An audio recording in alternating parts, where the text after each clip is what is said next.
The mysterious events that take place at St. Mary's Church, Danedyke, Lancashire, begin late one Sunday evening after New Year, when Mary Crow, church organist, village schoolmistress, and spinster of the parish of Danedyke, discovers an intruder in the church and finds herself on the wrong end of a physical assault. Septimus Treloar, rector of St. Mary's and an ex-police detective inspector, is puzzled by the appearance of a suspicious figure in the church. And then, later that day, Septimus is attacked by two strangers, Armchair and the Major, in the relic chapel at St. Mary's.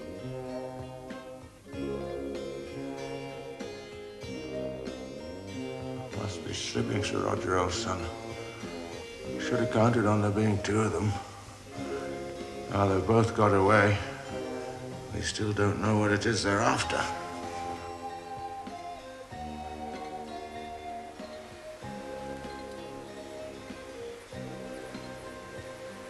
And now you see how fortunate we are to have the Danedyke Cup in our very own church, in our very own village. So we really shouldn't pick our nose in front of it, should we, Simon? Yes, Russell? How much is it worth, miss? Well, not a great deal. That particular one, that's just a copy of the one that's kept in a big strongbox in the back. And now, children, in addition to being called the Danedyke Cup, it's also got another name. Can anyone tell me what it is? Our Lady's Cup, miss! Oh, no, not all at once. Yes, Ashley. Our Lady's Cup, miss. Yes, and why is it called Our Lady's Cup, do you know? Please, miss, because Jesus' mother drank out of it, miss. Ah, very good, Ashley. And does anyone know how it came to be here? Yes, Emma Jane. Because there used to be a Catholic minister here, Miss Crow, ever so long ago. That's right. Yes, Patricia. Please, miss, what did Our Lady drink out of it, miss? Well, I don't think legend tells us that, but it's an interesting point. Has any of you any ideas? What might Our Lady have drunk out of her cup? Water, Miss Crow. Yes? Wine, Miss Crow. Yes, it could have been water or it could have been wine. Anything else? Coke, miss. Not Coke, Russell, no. In the first place, Coke hadn't been invented at the time. In the second place, Coke would not have been very good for Our Lady's teeth. Yes, Patricia? Please, Miss Crow, if it had been water, Jesus could have turned it into wine, couldn't he, miss? He could indeed, Patricia. He could have turned it into Coke if he felt like it.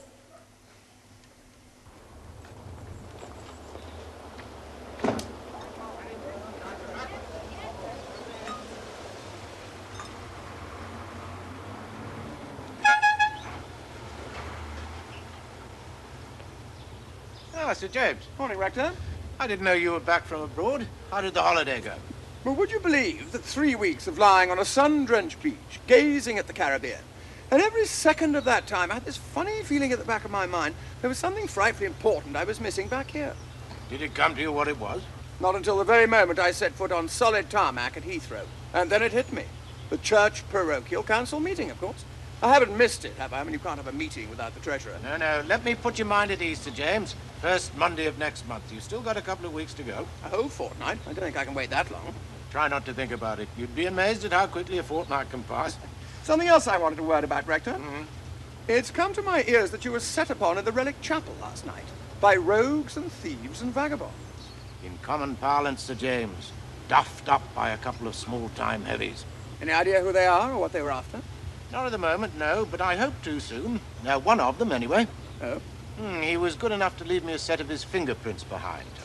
One of my old associates at Liverpool, Nick, is having them checked out, so if the fella has got any previous form, we'll be able to put a name to him, if nothing else.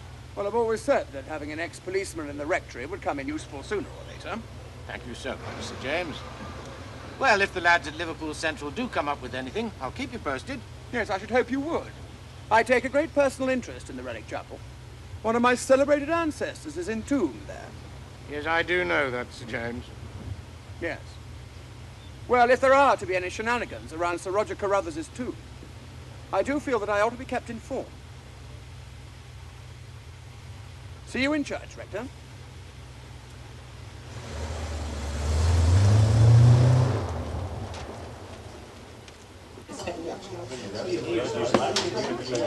Thank you, Charles. And what have you got to tempt me with today?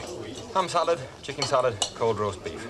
Anything hot on the menu? Only my missus. Yeah. Have a nice steak pie. That'll do me. Steak pie, Doris. Charles, Sir. many strangers been in of late? Odd cowboy from Liverpool. Why, are you thinking of this pair of Herberts that have been leading you the tat up the church? Had crossed my mind. What does it look like? Big fellow, one of them. The other one fancies himself as a military type, though he looks more like a defrocked bookmaker. Little moustache, camel hair coat, flower in his buttonhole. Hang about. There was a fellow like that in here about a week ago. Yeah? Drove a jag. Asking all sorts of questions about the church. Was he? Anything else you can remember? Yes, when I told him you were ex-CID, he shut up like a clam. It was before you had the bother, though. I never gave it a second thought. No, it's not your fault, Charles. No reason why I should at the time. Okay, thanks. If he shows his face in here again, I'll be straight on the blower. Yeah, I would be grateful, Charles. Can't see it happening, though.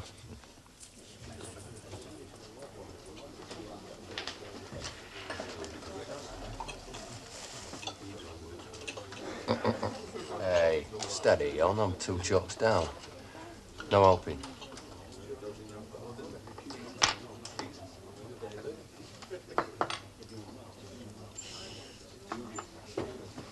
Cheers, pal. 3 in a row. What do you want? No, nothing, thanks. 2 shandies at lunchtime blow me up. I'll treat you. I won't say no if you're paying. I'll have half in it. Septimus. No, no. Any news as yet on the villains that stuck one on you? No. Arrests, as they say, are not pending. Tom, who's the expert on the cup around here? FA or Rugby League? The Danedyke Cup, Our Ladies' Cup. Dr. Simmonds, no question. He's your local history buff. Why? Just a thought. Service with a smile. And salad and chips. I ordered steak pie. Charles!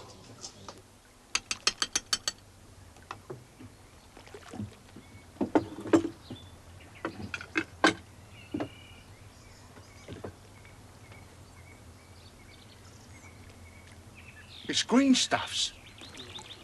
Yes, it does have that distinction, armchair. It's a salad. Well, I don't have greenstuffs. I never have done.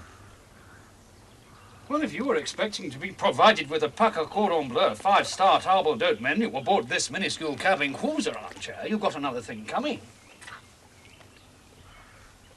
I should have done, Treloar. I should really have fitted him up proper. Put him in dock for a month or so. A couple of broken ribs and a fractured dog collar.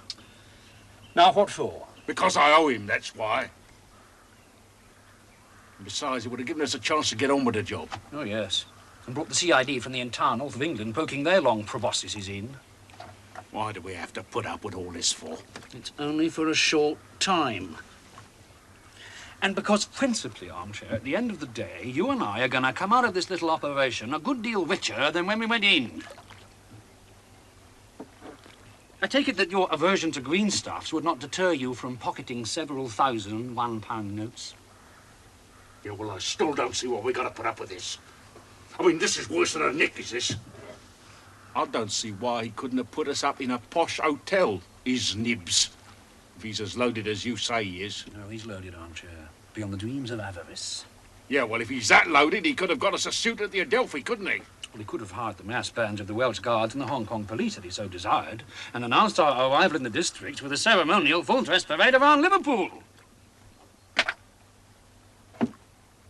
it would hardly have done our cause any good. We are travelling incognito. In what? Eat your greens, armchair. I don't feel like eating. Oh,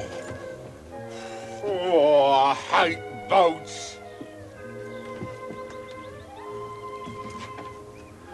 I get seasick. Nobody gets seasick, armchair, on a canal.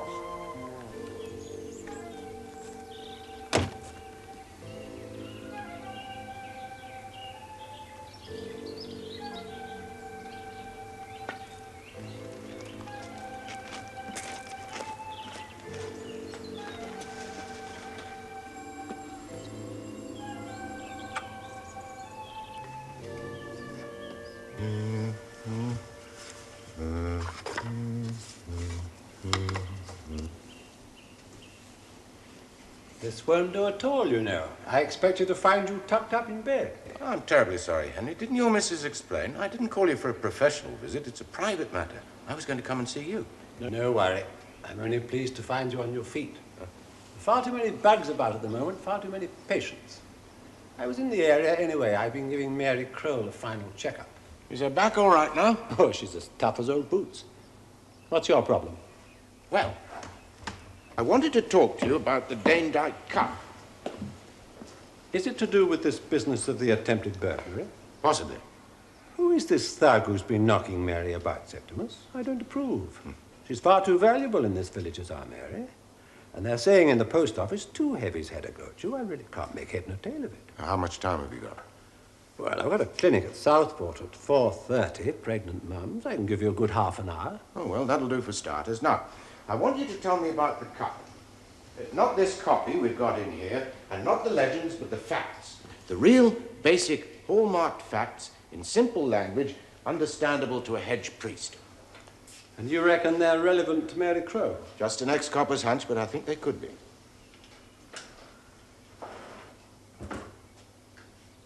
There was a cup, you know. Not that silver gilt fake you've got stuck away in the bank worth a mere 1,000 quid or so. That's almost certainly a copy of a much earlier cup. What? Solid gold, dating right back to the times of Christ, so the story goes. Hence the original name for it, Our Lady's Cup. What happened to it? We know it belonged to the monastery here. And if your history's any good, you'll know Henry VIII suppressed the monasteries and confiscated their lands and possessions. Now, I'd hazard a guess, and it is only a guess, mind. The monks saw what was coming and hid the real Danedyke Cup and had the silver gilt one made in its place. Then the real one could still exist? Well, it hasn't been seen for 400 years. Yes, but it could. Could. All things are possible, but some not very likely, as the apostle should have said, but didn't. Our chum here, Sir Roger Carruthers, Sir James's ancestor, pinched the cup you've got when the monastery was suppressed. And that's probably what the old poem refers to. Our gay lady's bright cup beneath Danedyke roof. That'd be the original cup, the gold one, is all faded and wan since the beast is come. Henry VIII. Any more facts? We know Sir Roger pinched the cup, the silver gilt one. We know that he turned the relic chapel into a family vault. And we also know that John was the last abbot of the monastery here. Wait a minute. This Carruthers got the cup that's now in the bank vault. Why didn't he get the original if there really was one? Well, who knows? It's all buried in the mists of time. You see, the monks were a tightly knit community, so probably he knew nothing about it. Anyway, he died soon afterwards, and the Abbott John was left here in the monastery alone for a couple of years.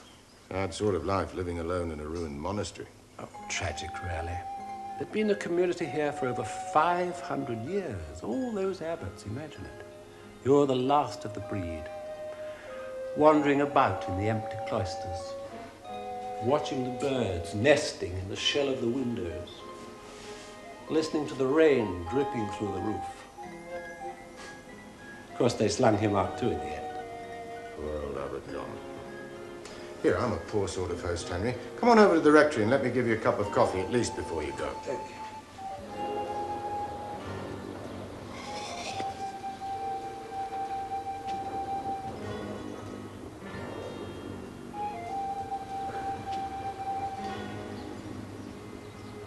So, what happened to Abbott John after they booted him out of the monastery? Well, it seems he stayed on in the village. Not surprising, really, when you think what communications were like and that he didn't have 2 farthings to rub together. And how did he manage to scratch a living? Exactly that. He scratched a living with a quill pen. Apparently, he was a first-rate artist. He spent most of his time illuminating the Gospels. But he also did a Chaucer, which is in the British Museum, and an Ariosto that's in the Bodleian. His Mallory has gone to America, more's the pity, but his Gospels were the most famous. Dugdale called them the Abbott John's glorious Gospels. I'd love to have seen them, but sadly they're lost. And do we know what happened to him in the finish? We do, as a matter of fact. He was found dead in the relic chapel. I suppose he'd gone there to die.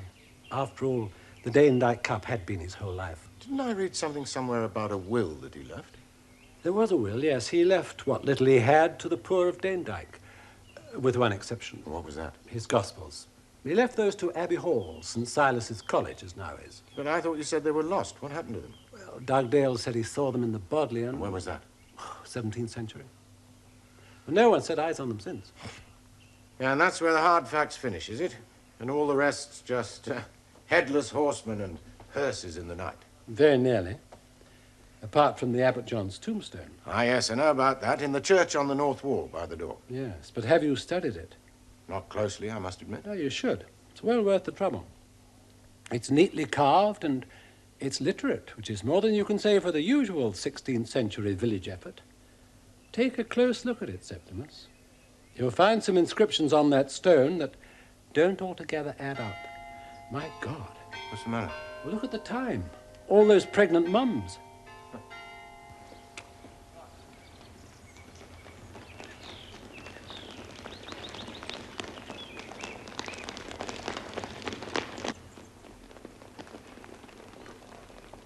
Are you absolutely sure you've looked everywhere, Russell? Yes, Miss Horton, these are the only ones that are left. Lost something. Russell's been landed with 2 left Wellington boots. The known Russell. Hello. I think Ashley Truman's waltzed off home in 2 right ones. Can you walk in them? Well, it's dry outside now. Why don't you go home in your pumps, Russell? Leave your Wellingtons here, and we'll sort out who's got your other welly tomorrow. All right. Come here. What's your problem? Do you know? No. Started for 10. All right. The story so far. Attractive, intelligent infant teacher Angela Horton has agreed to marry handsome, fun-loving car mechanic Tom Richards. Oh, yeah. Yeah. 2 weeks before the date of their proposed wedding, Angela asked Tom to pick her up after school, drive her into Southport, in order to visit a department store, choose some non-stick kitchenware. Oh, Tom. Forgotten? Completely. Well, that's you seeing to, young man. Good afternoon to you, too. I am sorry. It's been one of those days. Anna-Marie Maplebeck dropped her new Snoopy wristwatch down the loo. Gary Clarkson tripped and fell and was stricken with a severe nosebleed. Mary's taken him home. I promised her I'd do the flowers. Can we skip Southport? Do you mind? Suits me.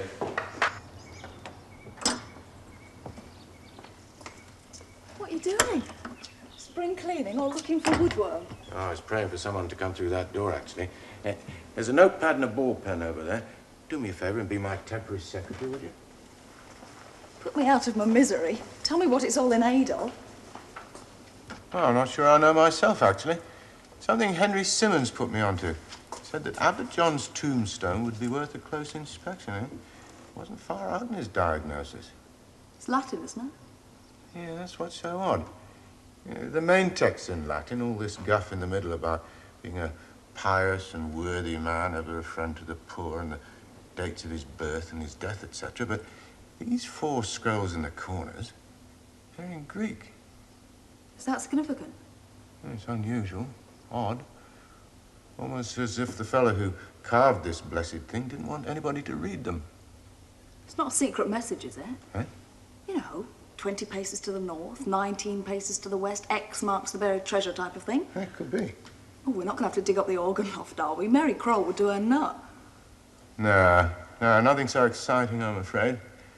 They seem to be Bible references. Yeah, that's Luke, chapter 19, verse 41. Do you want me to write that down? Yes, please. And, yes, Mark, chapter 11, verse 17. Yes, John, chapter 11, verse 43. Oh, yeah, this one's really worn away. I can hardly make it out. But it's got to be Matthew. Matthew, chapter 24, I think it is. Yeah, verse 15. Yeah, hang on a minute. Curiouser and curiouser, said Alice. What's that? I'm not the first. Someone else has been up here of late, trying to make this lot out.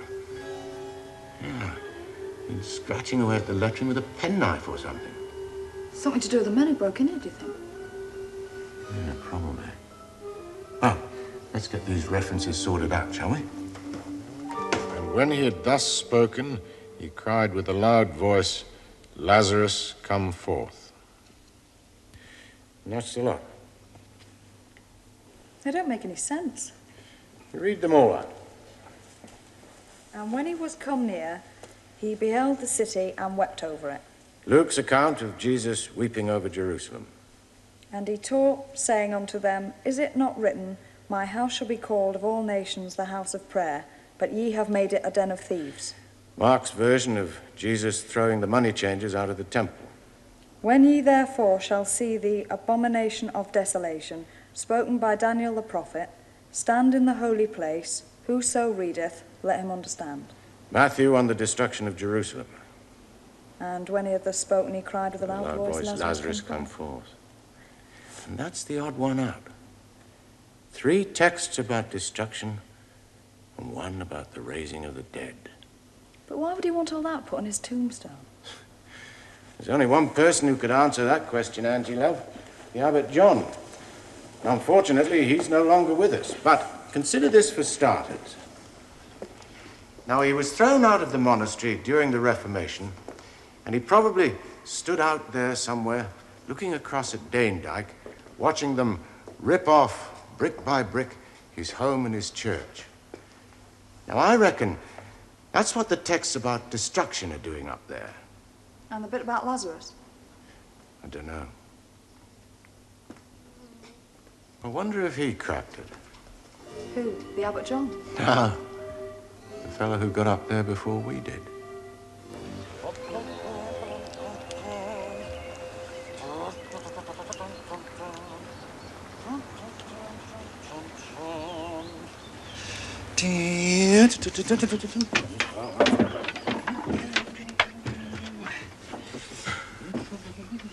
The telly would have been favourite.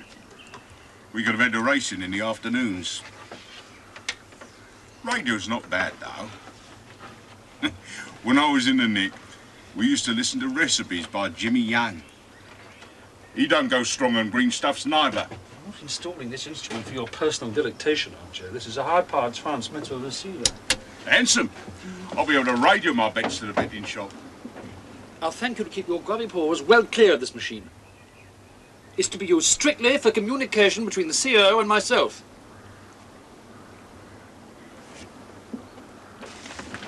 Well, that's a bit strong, isn't it? I mean, why can't you give him a tinkle on the blower? Considering, Armchair, that our esteemed employer has not even seen fit to reveal his identity, it hardly seems likely that he would furnish us with his telephone number. Fanning about. Long-wave transmitters, binoculars. I told you, we're going to finish this job double quick if you'd let me put the frighteners on that vicar. I'd have broken both his arms for him. And I've told you that you will curb your personal animosity toward the Padre, at least until our present term of employment ends. Now, is that clear? What happens then? We shall pursue our separate paths, Armchair. I shall seek out my erstwhile colleagues in the Champagne Bar at Ascot. Whilst you, no doubt, will rejoin your nefarious associates in some betting shop. And what you do with the Padre in your own time, Armchair, is no concern of mine. Message received and understood, Major. Only supposing I can't wait that long. I am the ruler of the Queen.